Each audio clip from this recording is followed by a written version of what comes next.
Inces, begitu ia akrab disapa, tampil berhijab sejak bulan Ramadan pada bulan Mei tahun 2021 lalu.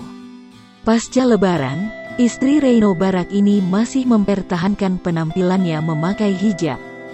Dalam pembukaan restoran mewah milik sang suami di The Plaza, Jakarta Pusat, Syahrini tampil anggun dengan memakai pakaian serba hitam dan memakai hijab berwarna hijau. Syahrini mengundang sejumlah penyanyi kenamaan, seperti Melly Goeslaw bersama sang suami Anto Hood, Titi DJ, Rosa, dan Cakra Khan. Yang menarik, Syahrini juga memberikan kejutan untuk Anto Hood dan Titi DJ yang baru saja berulang tahun pada bulan Mei tahun 2021 lalu. Meski sudah lewat hari ulang tahun tersebut, Syahrini tetap memberikan hadiah berupa bingkisan Hermes untuk Titi DJ dan Anto Hood.